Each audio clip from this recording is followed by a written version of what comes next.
Boa noite, pessoal. Esperar um tempinho aqui para as pessoas entrarem.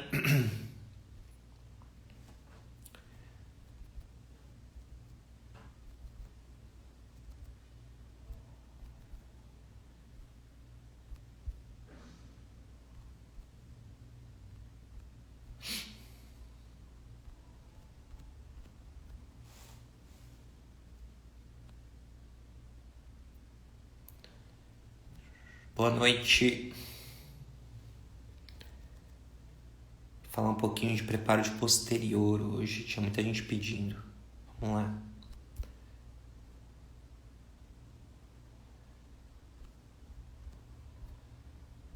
Só digitando aqui.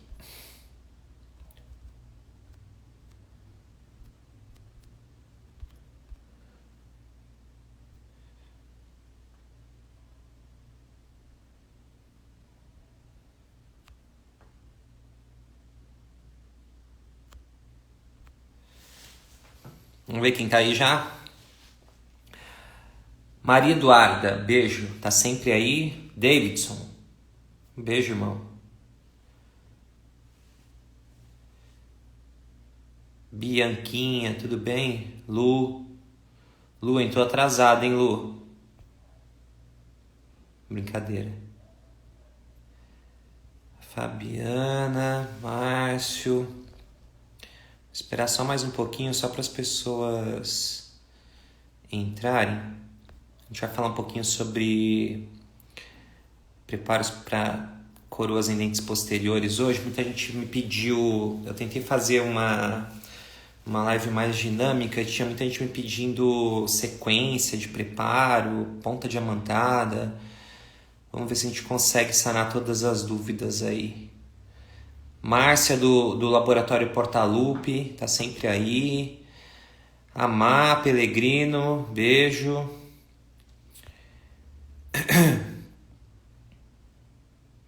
Cleide, não. Estão deixando qualquer um entrar aqui na live, para.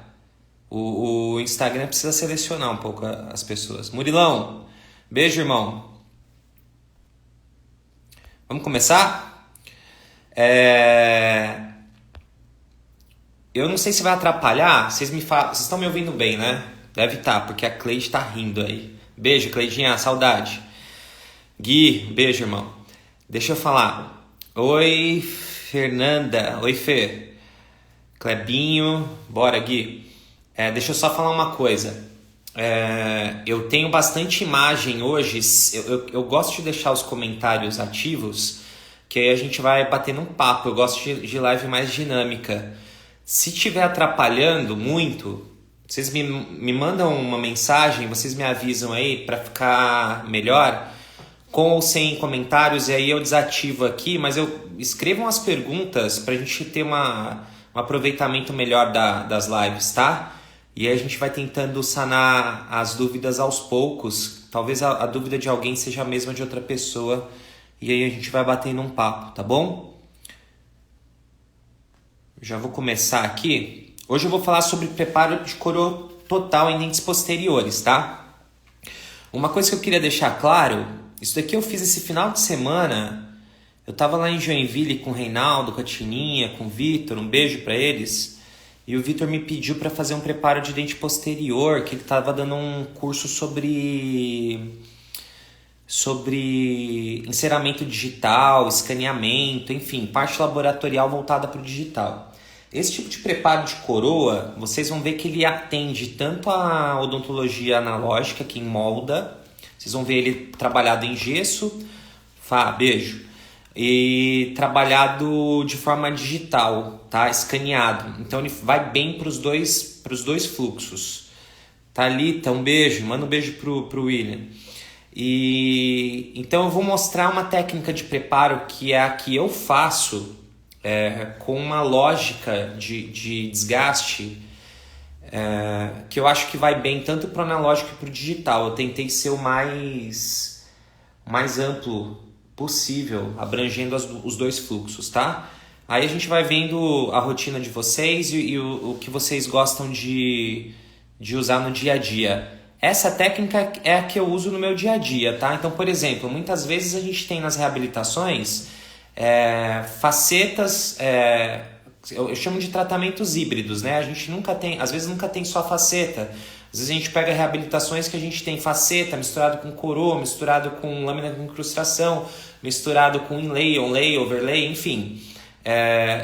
Eu gosto de criar uma lógica para eu trabalhar em diferentes situações, mas de uma maneira mais lógica. Então vocês vão ver que eu vou usar até ponta anelada em preparo de coroa. Nossa, mas Cabral, ponta anelada em preparo de coroa? Uso, porque eu gosto de otimizar o tempo. Então vocês vão ver que existem inúmeras técnicas de preparo para dentes posteriores, principalmente se tratando de coroas, tá? Eu uso essa porque na minha dinâmica de atendimento, no meu dia a dia, ela funciona melhor porque eu consigo trabalhar em diferentes formas de preparo utilizando as mesmas pontas diamantadas, que é o que vocês vão ver aqui, tá bom? Vamos começar? Ó, se estiver atrapalhando os comentários, me avisem que eu desativo aqui e vocês vão vendo melhor e colocando as perguntas aí na caixinha de perguntas, e a gente deixa 10 minutos no final para bater um papo, tá? Ó, eu escolhi para preparar, o Vitor tinha me pedido um dente posterior. Eu escolhi do arco superior o dente 26, mas independe, tá? O que eu vou falar para vocês, obrigado, Vitor, pelo feedback aí. O que eu vou falar para vocês, a gente pode utilizar em segundos molares, em terceiros molares, em pré-molares, enfim. Essa é uma técnica que a gente pode fazer em qualquer dente posterior, tá? Então aqui é um primeiro molar superior, nesse caso em específico é o dente 26. Eu fiz um post desse preparo, acho que tem uns 2-3 dias. Então eu vou falar o passo a passo, que muita gente me perguntou sobre passo a passo e sobre diferença em dentes anteriores e dentes posteriores, tá? O que a gente precisa entender um pouquinho de morfologia. Eu sempre falo isso pro pessoal que me questiona no dia a dia ou em casos de curso, enfim. A grande diferença, eu acho, que de um dente anterior para um dente posterior são as inclinações das paredes vestibular, palatino-lingual. Então, assim, ó, nos dentes anteriores, eu gosto de seguir sempre 3 inclinações. Então, a gente divide em terço cervical, terço médio e terço incisal. Para dente posterior, eu já diminuo. Os dentes posteriores, eles têm 2 inclinações básicas, tá? Tanto por palatina quanto por vestibular. Então, aí nessa foto, eu tentei exemplificar. O V aí é de vestibular, o P, como é um dente superior, é para indicar que é a face palatina. Os dentes posteriores, eles têm 2 inclinações básicas. Então, eu divido uma inclinação quase que alcança o terço médio do dente posterior. Então, se a gente dividisse o dente posterior, tanto por palatina quanto por vestibular, ao meio, a gente teria uma inclinação inicial com um ângulo menos agudo, tá? Então, essa faixa vermelha. E a gente teria uma inclinação do terço médio para o terço oclusal com uma inclinação um pouquinho mais acentuada. Então a gente vai obedecer para dentes posteriores basicamente 2 inclinações, tá? Isso nas faces livres, vestibular e palatina. Nas faces proximais, eu deixo com praticamente, vocês vão ver que é uma inclinação única, e é a inclinação que as pontas diamantadas troncocônicas oferecem para a gente. Então, se a gente pegar, depois vai ter uma foto exemplificando isso. Se a gente pegar as pontas troncocônicas, elas têm uma média de inclinação de 6 graus, né? Uma média de conicidade de 6 graus. Então, essa inclinação é um grau de inclinação favorável, tanto para a gente ter um eixo de inserção favorável, tanto para a gente ter um escoamento do cimento mais facilitado, e para a gente ter também a gente chama de zona de retenção friccional. O que é isso? A gente tem uma estabilidade da peça, preparos não tão expulsivos, tá? Deixando tudo nas costas da odontologia adesiva. Eu não gosto de trabalhar dessa forma, apesar dos materiais terem evoluído bastante. Eu prezo muito pelo desenho do preparo, ajudando na cimentação. Então, As faces proximais, tanto mesial quanto distal, eu deixo na inclinação que uma ponta troncocônica me oferece. Então, uma média de 6 graus, tá? Pessoal, se alguém tiver pergunta, vai fazendo. Eu já vou tentando sanar aqui as dúvidas. Então, ó, aqui eu fiz só uma delimitação das faces, tá? Então, vestibular, palatina, mesial e distal. Esses risquinhos são as referências, como é um troquel de Geller, isso daí é um troquelzinho de Geller, depois a gente vai colocar ele no modelo.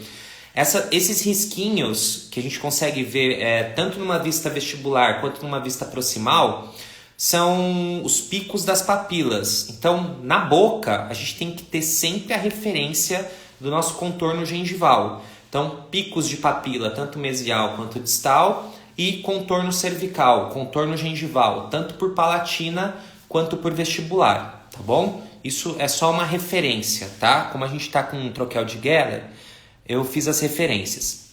Então, olha aí, ó. Se eu dividisse a face vestibular e a face palatina ao meio, entre aspas, não é tão ao meio. Vocês viram que é um pouquinho mais para cervical e depois a outra inclinação vai até o terço oclusal. Então, eu divido essa face e eu crio duas angulações básicas, tá bom? A face vestibular, eu gosto de começar pela ponta diamantada anelada.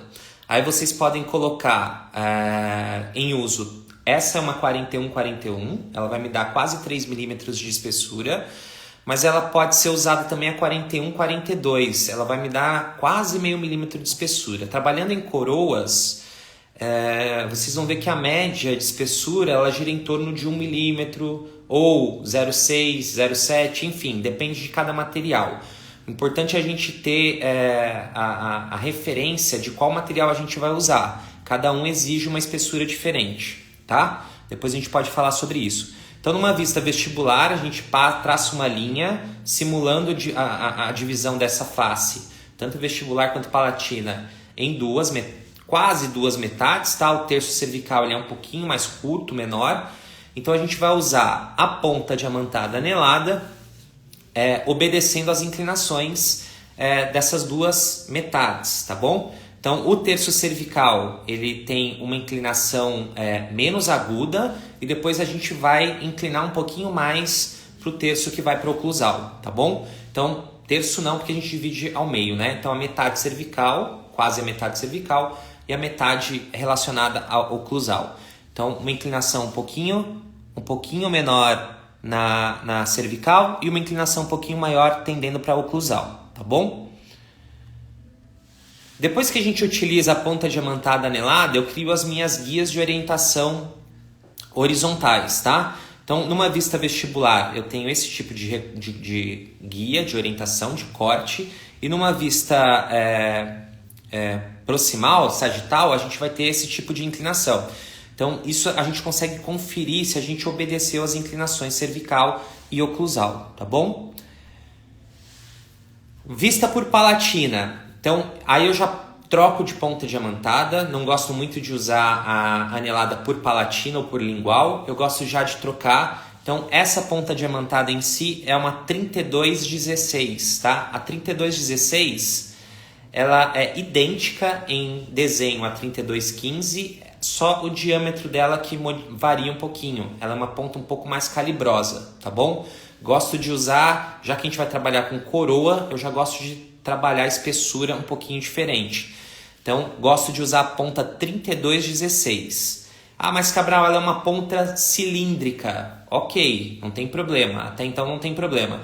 Gosto de trabalhar com ponta cilíndrica e depois nas proximais vocês vão ver que a gente muda para uma tronco cônica, tá? Para me dar aquele grau de expulsividade que facilite o eixo de inserção.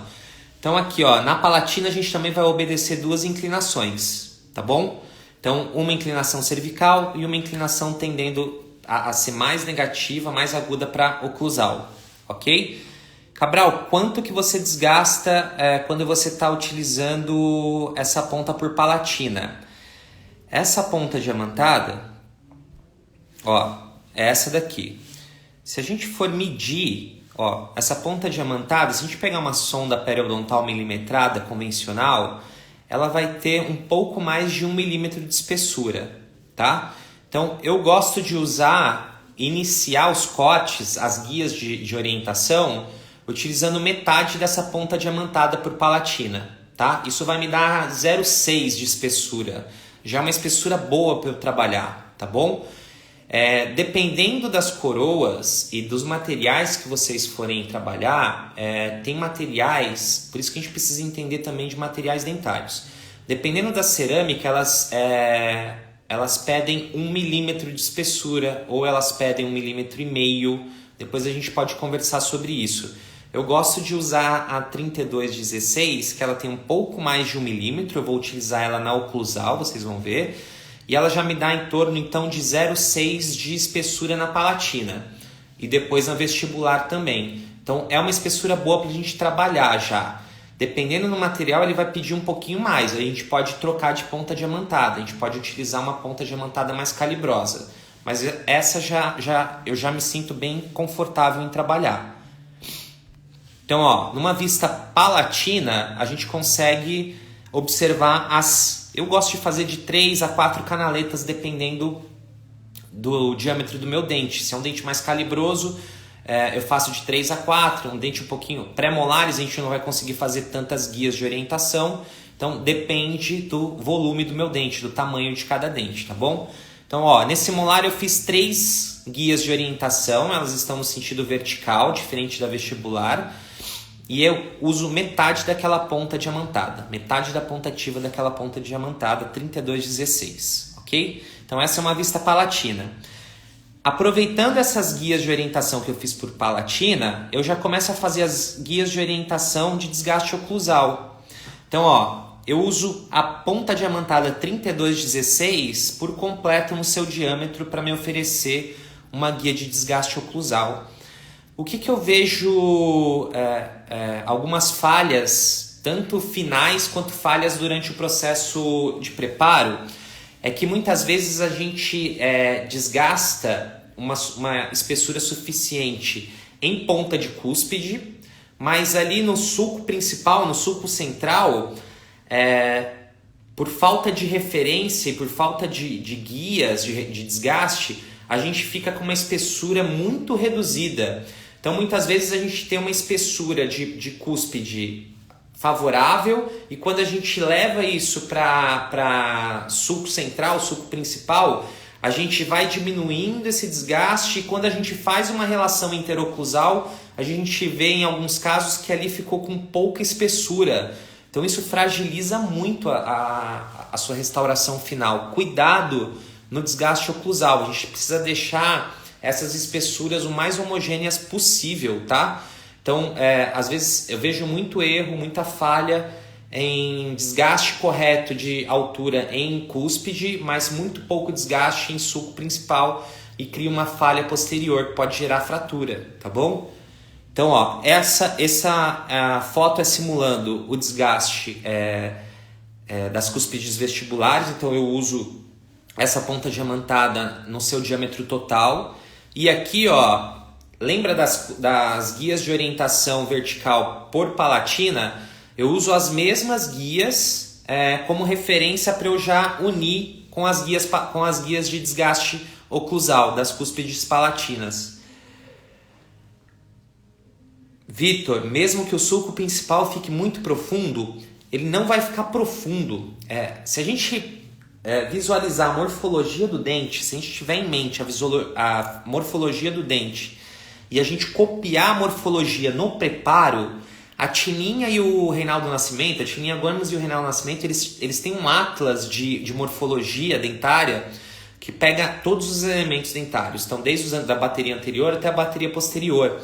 E a gente vai copiar exatamente a forma da dentina nos dentes posteriores. É quase isso, tá?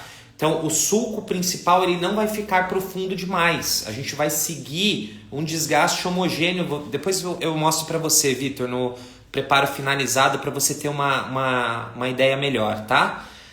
Então, para eu ter uma referência de desgaste oclusal, eu pego essa ponta diamantada e utilizo ela no diâmetro total. No total, a espessura, ó, a ponta diamantada 41, ela tem 0,3. Como eu vou usar ela só para me dar uma guia e depois eu uso a 3216, eu vou ter em torno de 0,6, 0,7 de espessura na face vestibular, tá?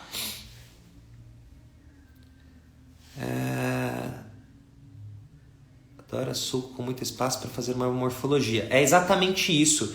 Depois, quando o laboratório pega e a gente tem pouco espaço no suco principal, ali no suco central, o que acontece? Vai ficar fino, ou então ele não vai conseguir fazer morfologia, ele não vai conseguir fazer um suco definido, tá? Senão ele cria uma espessura muito fina naquela região crítica, tá? E pode gerar fratura depois. E aí a gente coloca a culpa no técnico normalmente. Você fez a cerâmica muito fina. Por isso que fraturou. Ele fez a cerâmica fina porque era o espaço que a gente deixou pro técnico trabalhar, tá bom? É mais ou menos isso mesmo. Então aqui, esse é o resultado do meu preparo nesse ponto. Então eu já fiz guia de orientação vestibular, guia de orientação palatina e guia de orientação oclusal. Tanto para as cúspides vestibulares, tanto para as cúspides palatinas, tá bom? Uma vista vestibular e essa é uma vista palatina, tá bom? Agora a gente vai começar a trabalhar as faces proximais, tá? Até agora a gente fez as faces livres, vestibular, palatina e oclusal. Vamos começar a trabalhar as faces proximais. Nas faces proximais eu gosto de trabalhar com pontas diamantadas troncocônicas. Mas Cabral, essa ponta diamantada troncocônica, ela é muito delicada. Eu gosto de trabalhar, eu gosto de romper as faces de contato ou os pontos de contato proximais, iniciando com uma ponta diamantada mais delicada, justamente para eu não machucar o dente que eu não quero trabalhar. Então, por exemplo, eu sempre uso uma matriz metálica para proteger os dentes vizinhos, isso se eu não estiver trabalhando sobre a proximal desses dentes. E eu gosto de romper, fazer o primeiro desgaste com uma ponta diamantada mais delicada, tá? Para evitar machucar, tocar em regiões que eu não quero ter desgaste. Não faço suco de orientação, não tem como fazer suco de orientação. A parede gengival, não entendi sua pergunta, mas se forem as proximais não tem como a gente fazer suco de orientação, então eu já entro direto com essa, tá? Eu faço o rompimento das faces de contato com a 2200. E por que eu gosto de utilizar essa ponta? Porque ela já tem um desenho troncocônico, tá? Ela tem uma conicidade e se a gente levar isso para uma vista em conicidade, a gente consegue observar que ela tem uma média, tá? Essa é uma ponta 2200 da KG, ela tem uma conicidade de 6 graus. Então lembra, os 6 graus eu já consigo trabalhar bem tanto o eixo de inserção, tanto o escoamento do meu cimento resinoso, quanto aquelas áreas de retenção friccional que dá estabilidade para a peça. Tô doida, não tem problema. Acho que eu que não entendi sua pergunta. Acho que ela quis dizer na margem gengival. Bom, eu não entendi direito. Se você puder reformular sua pergunta, eu tento te ajudar de outra forma. Recapitulando, faces proximais. Gosto de romper ponto e face de contato com a ponta troncocônica. Gosto de começar com uma delicada para eu não ter problema com os dentes que eu não estou preparando. E a troncocônica ela já me dá 6 graus de inclinação, tá? E ela me dá todas aquelas vantagens. Depois disso, aí Cabral, vai ficar expulsivo, mas o meu término ali vai ficar delicado daquele jeito? Não pode, tá? Eu preciso ter, principalmente em dentes posteriores, a força mastigatória, ela vai, na sua maioria, no longo eixo do dente. Então eu preciso ter um contorno 360 graus, um contorno cervical homogêneo em todas as faces. Isso garante distribuição de carga mais homogênea e evita fratura também. Então o que eu vejo muitas vezes? Eu vejo muitas vezes, por exemplo, vestibular é uma região mais fácil da gente trabalhar. Então eu vejo muitas pessoas fazendo a espessura do meu contorno cervical por vestibular numa espessura boa de se trabalhar E aí quando vai para as proximais e principalmente por palatina, que é são faces mais difíceis da gente trabalhar, eu vejo esse término cervical ficar menos homogêneo. Então ele vai afinando por proximal e tende a afinar por palatina também. Então a distribuição de cargas ali, principalmente, né, nessas regiões mais finas, ela pode gerar fratura futura, tá bom? Então, para a gente deixar mais homogêneo, aí eu faço o rompimento com a 2200. Como ela já me deu a inclinação que eu preciso para ter um eixo de inserção, eu volto a utilizar a 3216, são pouquíssimas pontas diamantadas que eu uso. Eu volto a utilizar a 3216 para eu conseguir regularizar todo o meu contorno cervical e deixar ele homogêneo, tá? Ah, mas Cabral, essa ponta diamantada é cilíndrica, mas a cônica, tronco cônica, ela já me deu a expulsividade que eu queria. Então o que eu faço? Eu só mantenho essa inclinação, tá? Não modifico a inclinação mais. E o mais legal, ó, não sei se dá pra ver aí nessa foto, acho que sim. Pera aí, gente, que eu tô me perdendo aqui nos comentários. Isso, gente, foi isso mesmo que eu quis dizer, obrigado. Pera aí. Você não realiza guia de orientação na margem gengival utilizando uma ponta diamantada esférica? Não. Existem técnicas que utilizam a esférica para fazer o contorno da margem. Eu não utilizo, já fiz esse tipo de preparo lá atrás, não utilizo mais. Eu gosto de utilizar pontas em formato de torpedo, que é igual essa 3216. Só que tem um porém. Já cansei de falar isso, mas é bom reforçar. As pontas diamantadas que tem esse desenho, elas foram feitas para você utilizar metade do diâmetro dela. Então, por exemplo, ó, dá para perceber aí que eu estou utilizando metade da ponta ativa nas proximais. Sabe por quê? Se eu passo da metade da ponta ativa com um desenho de torpedo nessa ponta diamantada, eu começo a gerar retenção no meu término. Então eu utilizo sempre metade da ponta ativa. Cabral, eu quero um término um pouquinho mais espesso, com um pouco mais de espaço. Muda a sua ponta diamantada. Escolha uma ponta diamantada que te ofereça um calibre maior para você trabalhar em espessura. Senão você vai começar a criar retenção numa zona crítica que é o contorno cervical, tá bom? Então volta a utilizar a mesma ponta diamantada, 3216. E pessoal, para unir as guias de orientação, eu sempre utilizo a 3216, mas a gente precisa ter em mente que a gente tem inclinações que elas precisam ser conservadas até o final. Então não adianta eu fazer as guias de orientação com as inclinações e depois eu desobedecer essas referências e desgastar de uma maneira única, tá? Sem critério. Então você continua nas orientações que você fez lá no início do preparo, tá? Nas inclinações. Depois que a gente faz a regularização tanto das proximais quanto das faces livres, palatina e vestibular, a gente vai ter esse desenho aqui numa vista oclusal. Então a gente já praticamente criou um eixo de inserção vertical. E a gente tem ainda as guias de orientação oclusal, tanto das cúspides vestibulares quanto das cúspides palatinas, tá? Agora o que eu vou fazer? Eu vou regularizar essas canaletas, essas guias, tá bom? Aqui, ó, numa vista proximal e numa vista vestibular e palatina. Então, a gente agora, eu indico a 3215, porque ela já vai me dar 1 milímetro de espessura. Já utilizei muito aquelas pontas diamantadas em forma de chama ou pera, 3168, se eu não me engano, tá?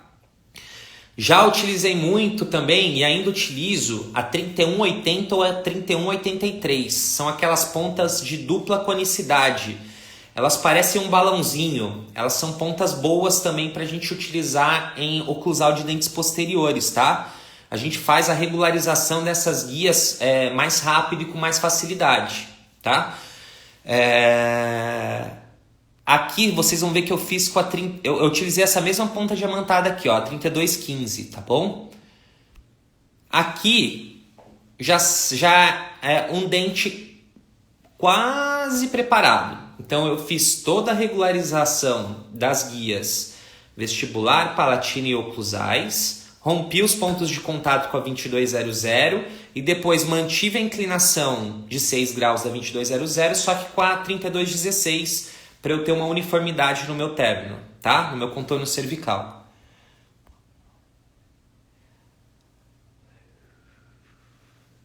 Já respondi a pergunta aqui, só para não me perder. Desculpa, gente. Ó, aqui o preparo está praticamente definido. Percebam, eu praticamente sigo a morfologia do dente rígido, do dente natural ou do meu dente sobre o mocap. Trabalhando sobre o mocap, eu sigo a morfologia do mocap, tá? Eu só reduzo. Então vocês veem que eu tenho um leve desenho de cúspide, eu tenho um leve desenho de sulcos, tá? Mas isso muito delicado, extremamente arredondado para que eu não tenha problema depois de adaptação, tá bom? Cabral, você utiliza motor elétrico? Sempre, tá? Quem que me perguntou isso foi o Hélio. Hélio, eu utilizo motor elétrico e utilizo multiplicador, os dois da marca NSK, tá? Já utilizei da Cavo, já utilizei da WH, mas o que eu mais me adaptei foi o da NSK. Ele é pequenininho, ele tem controle de torque de 3,5, se eu não me engano. E os motores elétricos, os contra-ângulos multiplicadores da NSK, eles são extremamente delicados da linha da NSK. Então eu consigo preparar com um certo conforto até terceiro molar. Rotação para preparo. Depende da etapa do preparo que eu tô. Eu gosto de começar com uma rotação, um pouco maior. E a rotação um pouco maior, eu vou estar em 10.000 RPMs, basicamente, tá? Se eu estiver trabalhando sobre uma cerâmica antiga ou sobre um esmalte, eu posso aumentar um pouquinho esse giro, mas eu não saio muito disso, tá? Depois, quando eu estiver trabalhando com pontas diamantadas, a referência do motor elétrico que eu uso é o NLX Nano, da NSK, tá bom? Quando eu estou dando polimento, quando eu estou dando acabamento na superfície do preparo, aí eu trabalho com uma rotação ainda menor. Eu caio lá para 4, 6 mil giros, tá? Porque eu vou estar trabalhando com uma granulometria do diamante mais fina, que é a F, tá bom? Que é isso, irmão? Esse preparo é indicado para todos os copings metal free? Só que presta atenção com qual cerâmica você vai trabalhar. Se você vai trabalhar com uma cerâmica pura, se você vai trabalhar com coping e depois uma cerâmica estratificada por cima, ou com uma subestrutura e uma cerâmica fresada por cima dessa subestrutura. Tem preparos que pedem mais espessura. Eu falei isso no começo da live, eu não sei se você chegou a ouvir, eu não sei se você estava na live. Que vai de 1 a 1,5, tá bom? Na oclusal eu sempre gosto de deixar no mínimo 1, tá? Por exemplo, o Emax ele indica 1,5, tá? Aí depende da cerâmica que você está trabalhando. Vamos voltar aqui para as fotos. O preparo aqui está praticamente definido. O que a gente precisa tomar cuidado agora? Essa é uma vista oclusal daquela mesma fotografia. Os preparos, quando a gente define o desgaste oclusal, e a gente fez primeiro os desgastes axiais, a gente cria um ângulo vivo entre a oclusal e as demais paredes, que é esse ângulo assinalado aqui, Multilaminadas, 36. No multiplicador, já usei muito multilaminada, tá? Para acabamento, acho ótimo. Não uso tanto hoje. Eu uso mais as granulometrias mais finas, F, e uso borracha. Depois eu posso indicar para você, tá? Ou pedra de Arkansas, enfim. Depois tem um kit da DH Pro que eu gosto de usar. Eu mostro para você no final. Quem que me perguntou isso? Adriano. Tá bom, Adriano? Mas multilaminadas são boas também, tá? Pode usar. Voltando aqui então, quando a gente faz a redução oclusal, a gente cria um ângulo vivo entre as faces proximais, as faces livres e o desgaste oclusal. cuidado, a gente precisa arredondar esses ângulos, tá? Então, ó, ou você usa essa ponta diamantada nessa inclinação, ou você pode usar uma chama de vela, uma em forma de pera, para dar acabamento nesse ângulo vivo, tá? Não finalizem seus preparos com esse ângulo agudo, vivo, tá? Isso cria uma tensão numa zona crítica que é a ponta de cúspide, tá bom? Então faça o arredondamento sempre, principalmente das cúspides de trabalho, tá? As vestibulares dos dentes inferiores ou as palatinas dos dentes superiores, tá bom? Então a gente vai fazer sempre o arredondamento. E ó, preparo finalizado, ele vai estar com esse desenho. Então essa é uma vista vestibular. Percebam, eu gosto de seguir o desenho morfológico do dente. Então eu crio uma espessura de desgaste e eu crio também uma espessura da futura restauração mais homogênea, tá bom? Então eu gosto de trabalhar sempre assim. Show, Adriano, que bom. Ó, olha a diferença a imagem superior é aquele ângulo entre a oclusal e as demais faces sem o arredondamento e a mesma vista oclusal com o arredondamento daquele ângulo vivo. A gente cria uma diferença muito grande, tá? E isso vai te dar um resultado final mais previsível e mais favorável. Então nunca esqueçam de fazer o arredondamento desse ângulo, tá bom? Legal. Vamos voltar aqui.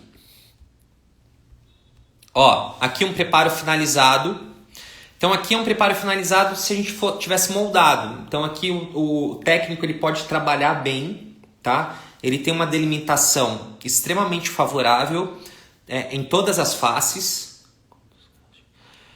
Quantos graus de inclinação do ângulo interno do preparo para monolítico de silicato?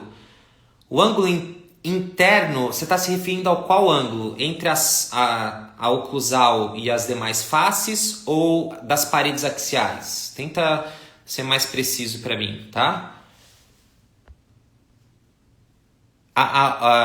Monolítico de silicato, se for as axiais, é 6 graus, tá? Eles pedem 6 graus. Isso, se a gente olhar a bula é as indicações das cerâmicas. A maioria pede no mínimo 6 graus, tá? Tem outras que falam de 6 a 10, enfim, a maioria pede 6 graus, tá bom? Término em nível gengival, pouco sub, depende do substrato, tá? Se eu estiver trabalhando num substrato bem favorável, eu fico nível ou intrasulcular. Se eu tiver um substrato com uma saturação já diferente, aí eu trabalho sempre intrasulcular. Quanto às retrações, Kátia, se eu envolvo as retrações, Kátia, é isso que você perguntou? Tenta me esclarecer aqui que eu tento te ajudar. Então, ó, se eu fosse trabalhar de forma analógica, era um preparo que já estava pronto, moldado e pronto, tá? Ó, isso daqui é o mesmo caso escaneado. Então, reparem, a gente tem um eixo de inserção favorável, a gente tem uma visualização de todo o meu contorno cervical, bem nítido, é assim que os laboratórios gostam de trabalhar, tá bom? Eu tenho um afastamento ali gengival que me ajuda na delimitação da área restauradora, e eu tenho um eixo de inserção 360 graus, eu não tenho regiões de retenção. Quando faz o afastamento, a união, regularização das faces, feita pela 3215 meia pontativa, só que nesse caso aqui eu já gosto de usar a 3216. O desenho dela é igual, só que ela tem um diâmetro um pouquinho maior, então ela já me dá um espaço mais favorável para coroas totais. Tá bom, Ilana? Quando faz o afastamento, por exemplo, se eu tenho retratamentos, o paciente ele já chega com coroas pré-existentes, coroas intrasulculares, eu já posso iniciar o meu preparo com um afastamento gengival. Por quê? Porque eu já sei que aquele preparo está intrasulcular, subgengival, tá? Então eu não preciso da referência gengival. Se eu tenho dentes que eu vou por algum motivo eu vou trabalhar com preparos de coroas, mas eles não são coroas ainda, então eu gosto de trabalhar sem o fio. Eu delimito todo o contorno cervical sem o fio, porque o fio ele muda minha referência gengival, tá? O uso de um fio, ele vai mudar minha referência vertical gengival. Então eu não gosto de começar a preparar com fio nesses casos. Aí eu faço todo o contorno, aí depois eu utilizo o fio só para dar acabamento no término e para moldar ou escanear, tá? Leozinho, em algum caso ainda usa canaletas e caixas proximais? Para quais materiais indicados? Overlay, prepara. Depois a gente vai fazer... Tem muita gente fazendo questionamento sobre onlay, inlay, overlay, tá? Eu vou falar sobre casos que necessitam daquelas caixas proximais, tá bom? E como que eu trabalho espessura e angulação daquelas caixas. Legal.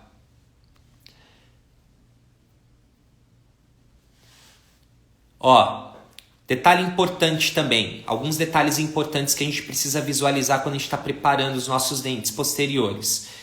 Então, o contorno do arco, se eu pegasse uma lapiseira, um grafite, qualquer coisa, e traçasse o contorno do arco nos dentes do meu paciente, então, por exemplo, aqui ó, eu simulei que eu estava traçando com grafite ou com algum lápis, tá? A gente traça o contorno do arco, tanto das cúspides vestibulares, tanto das cúspides palatinas. Então percebam, existe uma continuidade dessas linhas. Se vocês prepararem na posição correta, vocês vão ver que vocês vão estar jogando essas linhas para a posição correta. Então, tanto do dente rígido não preparado, quanto dos dentes preparados, tá bom? Então percebam que a gente cria as angulações e a gente deixa os preparos obedecendo o que o preparo vai suportar, sustentar, pensando na nossa restauração final, tá bom? Então eu gosto de fazer essas marcações quando eu estou fazendo os preparos. Então eu risco tanto os dentes que eu não estou preparando, quanto o meu preparo, para ver se eu estou seguindo a posição das cúspides corretamente, tá bom? Outra visão extremamente interessante da gente ter, cristas marginais, tá? Então, ali eu preciso criar uma espessura razoável. Então, aí a gente vai de 1 a 1,5. Eu gosto de deixar homogêneo na oclusal, para a gente não deixar fino também essas áreas de cristas, tá? Que são áreas que a gente vai ter contatos fortes ali e isso pode causar uma fratura proximal da sua coroa, tá bom? Então, a gente precisa ter uma visualização de altura, de espaço, que a gente deixou para esse tipo de morfologia, de crista marginal, tá? Extremamente importante. Abner, um abração, irmão. Então, se a gente for comparar analógico e digital, olha aí o que a gente tem. A gente tem na parte superior o fluxo digital, então a gente tem um escaneamento desse preparo, e a gente tem na parte inferior uma moldagem, um modelo em gesso, tá? Então, eu quis fazer um tipo de preparo que funciona bem tanto no fluxo analógico quanto no fluxo digital, tá bom? Essa é a minha sequência de preparo. Se a gente fosse para o fluxo digital, então depois, ó, o técnico ele desenha, abraço, irmão. O técnico ele faz o desenho da futura restauração, e se a gente trabalhar um pouquinho com opacidade e o digital, no digital existem ferramentas que a gente consegue mensurar. A gente tem uma condição boa para trabalhar as cúspides e a minha região de sulco principal, tá bom? Então eu gosto de trabalhar assim em dentes posteriores. Vamos aqui. Opa. Voltar aqui para as fotos. Então numa vista oclusal, como que a gente tem a forma do dente da restauração final e como que a gente tem, trabalhando a opacidade, uma espessura nas faces livres e nas proximais bem homogênea, de nada. E uma coisa que às vezes a gente deixa passar, uma besteira, gente, que é a verificação da minha máxima intercuspidação quando eu dei por finalizado o meu preparo. Na verdade, eu vou checando isso ao longo do preparo, tá? Mas no final a gente precisa ter esse checklist de espaço interoclusal, tá? Isso é de extrema importância para a gente evitar aqueles erros de falta de espaço em regiões críticas, tá bom? Então, numa vista aí um pouco de meio perfil, né, do preparo, não uma vista muito frontal, mas a gente consegue visualizar os espaços que a gente deixou para cúspide, os espaços que a gente deixou para sulco central, para sulcos principais, os espaços que a gente deixou para cristas, tá? Então, peça sempre para o seu paciente ocluir quando você acha que finalizou o preparo, porque você ainda tem a possibilidade de corrigir, tá? Então, façam a checagem em máxima intercuspidação, tá? Aqui numa outra vista, a gente consegue ver crista, espaço para crista, o contorno cervical ali, intrasulcular. Então, por favor, parece besteira eu estar falando isso, mas às vezes a gente erra por deixar de conferir a oclusão do paciente no final do preparo, tá bom? Para quem perguntou, gosto de dar acabamento nos preparos. A DH Pro ela tem um kit muito legal e alguns kits e algumas pontas muito legais para a gente poder fazer acabamento de superfície, tá? Então a gente pode fazer arredondamento com disco de Soflex, com essas borrachas em forma de chama, naqueles ângulos entre a oclusal e as faces livres ou proximais. A gente tem essas pontinhas aqui para multiplicador, que é uma pedra de Arkansas, e pontas para acabamento de esmalte, muito interessantes para a gente fazer acabamento de superfície, tá? Acho que respondi as perguntas. Eu não sei se todo mundo viu, eu postei hoje. A KG lançou um kit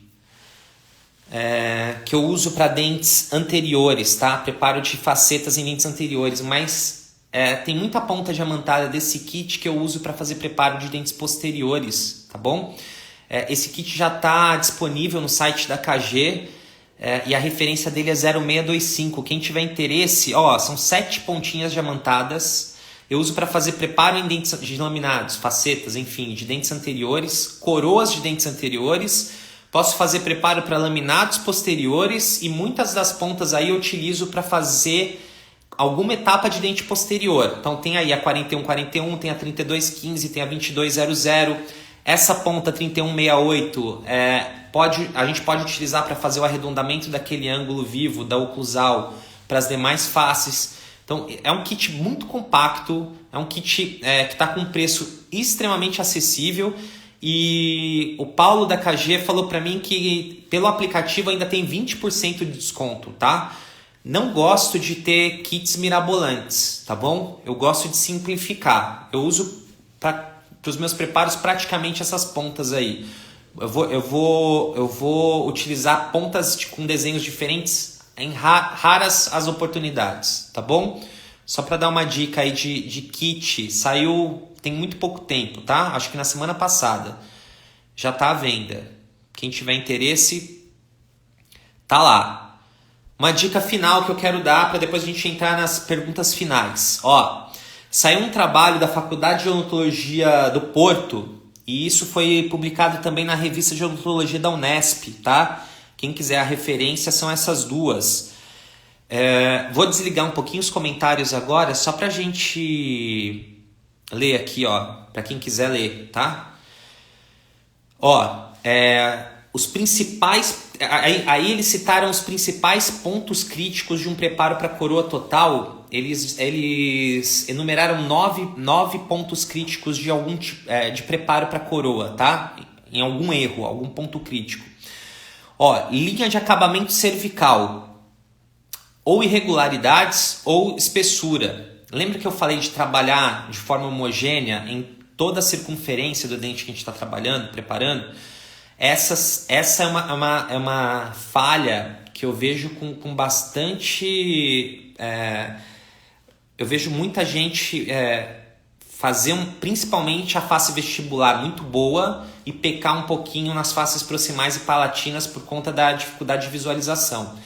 Então, essa é um dos pontos críticos. Segundo ponto crítico, desgaste axial. Exagerado ou insuficiente. Ausência de inserção. Ausência de segunda inclinação, desculpa. O desgaste axial são as proximais, tá? Lembra que eu falei? Eu uso uma ponta troncocônica, porque a ponta troncocônica ela já me dá a angulação que eu preciso.